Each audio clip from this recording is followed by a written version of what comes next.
bahasa Arab narwi ataupun nasma'. Kami telah mendengar kitab yang berkat ini keseluruhannya dengan mana bila faut. Ada beza dia benda ni kita kena jujur lah agama. Tamam, benda agama ni kita kena jujur. Ramai orang ana tahu dinipu benda masalah ni. Kita kena jujur. Kalau enta ada faut, ada faut. Dengan mana kalaulah enta dengar hadis keseluruhan, enta dengar hadis keseluruhan. Kalau ada faut, kena tulis ada faut. Tamam? Pada waktu nak bagi sanad tu, dia bagi isi borang, adakah kita dengar kamil ataupun ada faut? Tamam? Adakah kamil ataupun ada faut?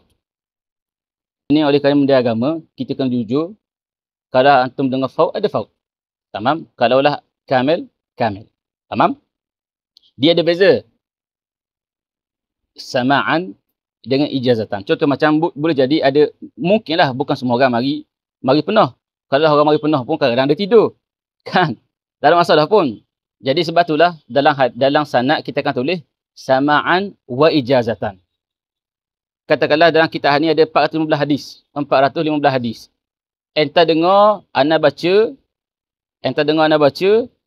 bukan dalam 300 hadis. Maksudnya enta sebut 300 hadis sama'an, 115 hadis ijazatan. Tamam? Tamam?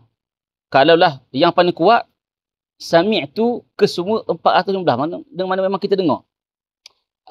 Apa maksud dia tu? Maksudnya talib itu memang tabik sungguh. Dalam majlis ada sifat yaqadhah. Tak tidur. Maksudnya ada ijtihad kat pelajar tu. Tamam? Sebab tu kalau boleh jangan tidur dekat majlis. Ada beza. Kalau enta nipu dah. Tuhan je tahu enta nipu. Tapi al-ulama bila ditengok sanad enta, masya-Allah. Kitab sama'e Sahih Bukhari, Sahih Muslim bila fautin. Nak boleh khatam Sahih Bukhari 10 hari tanpa faut. 8,000 hadis tanpa faut. Maksud pelajar ni serius mengaji. Ada alamah nak jadi imam. Ada petanda nak jadi imam. Tamam? Sebab itulah kau boleh tidur sebelum majlis. Tamam? Bukan tidur dalam majlis. Tapi baik tidur dalam majlis kalau tak mari majlis tu. Tamam? Baik pergi juga tidur dalam majlis. Jadi enta bil khiyar. Sama ada tidur sebelum majlis, dalam majlis segar, ataupun tidur dalam majlis, ataupun dok pergi terus majlis.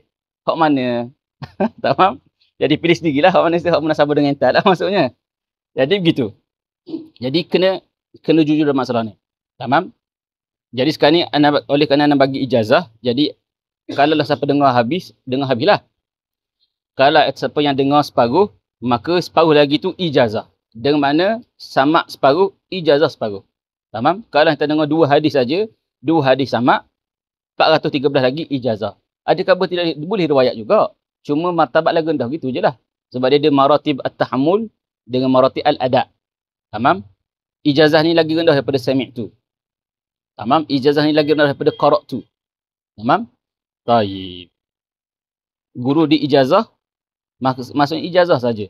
Tak ada apa yang tak dengar. Begitu saja. Okey. Jadi sekarang ni, hak yang paling tinggi sama ada, kalau kita mampu baca depan untuk guru, kita mampulah baca.